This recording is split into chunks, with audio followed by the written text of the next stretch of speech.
देखिए, दुलारचंद हत्याकांड में अब तक क्या हुआ है इसके बारे में जानकारी आपको हम दे दें। जेडीयू उम्मीदवार अनंत सिंह इस पूरे ही मामले में गिरफ्तार किए जा चुके हैं। देर रात अनंत सिंह की गिरफ्तारी हुई है, ये आप जानते हैं, और आज उनको कोर्ट में पेश भी किया जाएगा। रंजीत राम और मणिकांत ठाकुर, ये दो नाम भी सामने आ रहे हैं जिनको भी गिरफ्तार किया गया है अनंत सिंह के साथ साथ। रंजीत राम, मणिकांत ठाकुर, इनका जिक्र है एफआईआर में। और अनंत सिंह को पटना लाया गया है। पुलिस ने अब तक कहा यह जा रहा है कि 4 एफआईआर दर्ज की है और चुनाव आयोग ने डीजीपी से पूरी रिपोर्ट मांगी है जो कुछ भी वहां पर हुआ। बाढ़ के एसडीएम चंदन कुमार पर एक्शन हुआ है, उनको हटा दिया गया। एसपी ग्रामीण विक्रम सिंह भी हटाए गए हैं इस पूरे ही मामले में लापरवाही को लेकर। साथ ही सिहाग, जो एसपी ग्रामीण है विक्रम सिंह सिहाग, उनको भी हटाया गया है। बाढ़ के एसडीपीओ एक राकेश कुमार भी हटाए गए और बाढ़ के एसडीपीओ अभिषेक सिंह सस्पेंड हुए हैं। इसके अलावा घोसवरी के थानाध्यक्ष जो है मधुसूदन कुमार, उनको भी निलंबित किया गया है।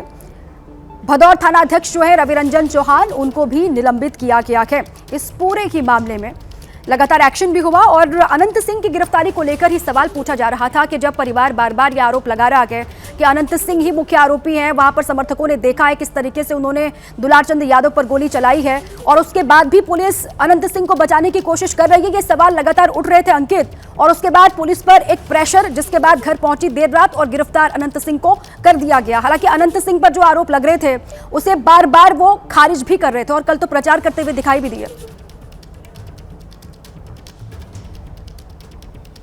आरोपी हैं, उनके ऊपर जो आरोप लगेंगे वो तो खारिज करेंगे ही, लेकिन इस सबके बीच में मैं आपका जो है ध्यान अपने दर्शकों के ध्यान में 2 बयान लाना चाहता हूं। जो जब मैंने इंटरव्यू किए थे सबसे पहले, जब ये घटना हुई थी, जब मैं घटनास्थल पर पहुंचा था, तो वहां पर जो दुलारचंद के पोते हैं नीरज सिंह, वो मुझे मिले थे और उन्होंने जो है बयान में जिस बात का जिक्र किया था, कमोवेश वो तमाम बातें एफआईआर का हिस्सा बनी थी। यानी कि साफ तौर पर नीरज सिंह ने क्या बताया था, कहा था कि उनके दादा दुलारचंद को पहले जो है अनंत सिंह के समर्थकों ने जो गाड़ी से बाहर निकाला, उनके जो टखने में यानी कि जो एड़ी के पास में पैर में निचले हिस्से में गोली मारी अनंत सिंह ने, और उसके बाद अनंत सिंह गाड़ी में बैठ गया, उसके समर्थकों ने मारपिटाई की और उसके बाद में गाड़ी चढ़ा दी। कमोवेश वही बात पोस्टमार्टम में भी निकल के आई है कि हाँ, गोली लगने से नहीं बल्कि जो है गाड़ी चढ़ाने से उनकी मृत्यु हुई है दुलारचंद की। तो ये बात जो है, ये पहली चीज जो बयान था नीरज सिंह का, जो एफआईआर का हिस्सा बना और उसके आधार पर जो है मामला दर्ज हुआ था। उसके बाद में जब बिहार के जो उप मुख्यमंत्री हैं सम्राट चौधरी, जब मैंने उनसे यही सवाल पूछा, क्योंकि सवाल यही उठा था, क्या यही है कानून व्यवस्था, क्या ये जंगल राज नहीं है, जो कि जो विपक्ष लगातार ये कह रहा है कि जंगल राज के बारे में बात होती है, ये तो महाजंगल राज है। तो सम्राट चौधरी ने अब से करीबन 36 घंटे पहले जब हमने बातचीत की थी, उन्होंने कहा था कि अगले 48 घंटे में आपको कार्रवाई देखने को मिलेगी और कोई भी बख्शा नहीं जाएगा। इस सबके बीच में केंद्रीय चुनाव आयोग, क्योंकि आचार संहिता लगी हुई है, लिहाजा केंद्रीय चुनाव आयोग ने भी पुलिस के आला अधिकारियों से रिपोर्ट मांगी थी। और कल जब जो है शाम को जब हमने वो कार्रवाई होती देखी, तब उसी के बाद से जो है इस बात की आशंका जताई जा रही थी कि मुमकिन है कि अनंत सिंह तक भी पुलिस पहुंचे और उनके खिलाफ भी कार्रवाई हो, और कमोवेश देर रात कुछ वैसा हुआ भी है। तो साफ तौर पर अनंत सिंह की गिरफ्तारी का ये जो पूरा मुद्दा है, यानी कि मोकामा में हुए हत्याकांड का जो मुद्दा है, एक राजनीतिक मुद्दा बना हुआ था। फिर चाहे वो तमाम नेता हो, तेजस्वी यादव हो, प्रियंका गांधी हो, राहुल गांधी हो, या फिर तमाम नेता हो, उन्होंने इस मुद्दे को लेकर के जो है सरकार पर, यानी कि जो नीतीश सरकार के ऊपर सवाल उठाए थे। और जो महाजंगल राज का बयान का जिस बात का जिक्र तमाम विपक्षी नेता कर रहे हैं, उसका इस्तेमाल किया था। तो निश्चित तौर पर कहीं ना कहीं एक कोशिश ये भी है कि जो पुलिस की कानून व्यवस्था है उसके ऊपर जो सवाल उठ रहे हैं उसका जो जवाब भी दिया जाए। और साथ ही में जो नीतीश सरकार लगातार ये कहती रही है कि देखिए महाजंगल राज ये नहीं है, जंगल राज वो होता था जब अपराधी खुलेआम घूमते थे, और ये वो वक्त है जहां पर अगर कोई घटना होती है तो फिर अपराधी को 48 घंटे से 100 घंटे के भीतर गिरफ्तार किया जाता है, कार्रवाई होती है। तो कहीं ना कहीं नीतीश सरकार के दौरान ये संदेश देने की कोशिश है कि अगर कहीं अपराध हुआ है तो अपराधी के खिलाफ आपको कार्रवाई होती दिखेगी। ये वो वक्त नहीं है जब अपराधी खुलेआम घूमते थे, कहीं ना कहीं उसी नैरेटिव को आगे बढ़ाते हुए। लेकिन ये ध्यान रखना होगा, इस वक्त जो पूरा पुलिस और प्रशासन केंद्रीय चुनाव आयोग के अधीन होता है आचार संहिता में, लिहाजा इस कार्रवाई को चुनाव आयोग ने जो रिपोर्ट मांगी है, जो कार्रवाई की है, उससे जोड़कर भी देखा जा सकता है। जी बिल्कुल ठीक है अंकित, आप एकदम सही कह रहे हैं। शशांक का एक बार फिर से रुक करते हैं। शशांक, इस पूरे चुनाव के कैंपेन के दौरान जिस मुद्दे को एनडीए की ओर से, हर दल की ओर से उठाया गया, वो जंगल राज का मुद्दा, और बेहतर कानून व्यवस्था का हवाला दिया गया और कहा गया कि पहले से कानून व्यवस्था कितनी सुधरी है, बिहार के हालात किस तरीके से बेहतर हुए हैं, पूरे देश ने वो देखा है। लेकिन ये जो घटना हुई उससे तो इसी नैरेटिव पर एक बहुत बड़ा बट्टा लग गया। शशांक, देखिए, एनडीए का जो चुनाव प्रचार चल रहा है ना, तो बार बार आरजेडी के शासनकाल के जंगल राज के मुद्दे को जो है वो उठाया जा रहा है।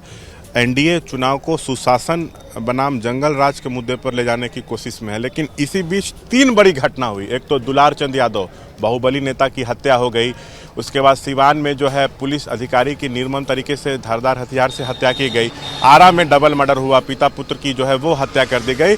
तो लॉ एंड ऑर्डर पर जो है ना वो सवाल उठने लगे।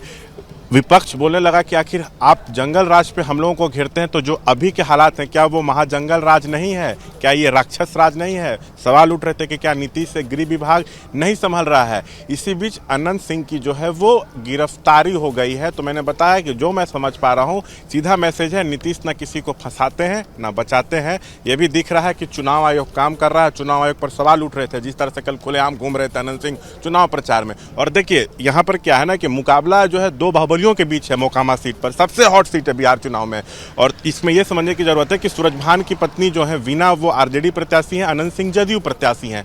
ये दोनों भूमिहार हैं।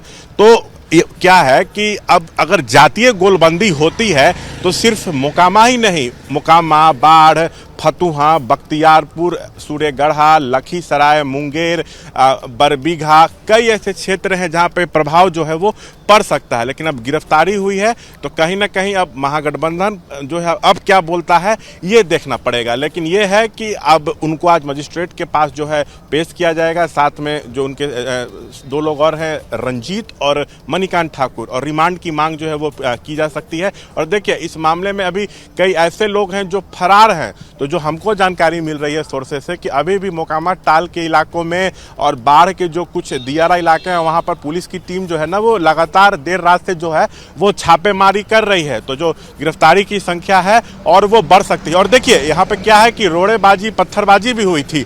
तो कुल 4 एफआईआर जो है इस मामले में दर्ज किया गया है। जो घटना वाले दिन रोड़ेबाजी पत्थरबाजी हुई थी ना, उसमें देखिए जो मृतक हैं दुलार चंद यादव, उनके जो पोते हैं उन्होंने अनंत सिंह के अलावा 5 और जो उनके समर्थक हैं उन पर जो है हत्या का जो है वो केस किया है। तो जो अनंत के एक समर्थक हैं उन्होंने जानलेवा हमला करने का आरोप लगाते हुए काउंटर एफआईआर किया है। इसके बाद एक पुलिस के तरफ से भी जो है वो एफआईआर की गई है, जो सार्वजनिक स्थान पर जो है रोड़ेबाजी पत्थरबाजी हुई है उसको लेके। वहीं वीना देवी जो है उन्होंने भी जो है एक एफआईआर कराया। उनका कहना है कि जो शव यात्रा निकल रही थी इनकी दुलार चंद यादव की, तो वहां पर उनके गाड़ी पे जो है पथराव किया गया है। तो जो अन्य लोग हैं उनकी गिरफ्तारी के लिए भी जो है पुलिस की टीम लगातार छापेमारी कर रही है। और जो हमें पता चल रहा है कि आज दिन में फिर पटना पुलिस की तरफ से जो है प्रेस वार्ता की जाएगी और हो सकता है कि दोपहर तक जो है गिरफ्तारी की संख्या जो है और वो अधिक बढ़े। बिल्कुल ठीक है, अनंत सिंह को कोर्ट में पेश भी किया जाएगा। आज पुलिस रिमांड की मांग करेगी और साथ ही जो फरार आरोपी हैं उनकी तलाश के लिए पुलिस लगातार अलग अलग हिस्सों में दबिश भी दे रही है।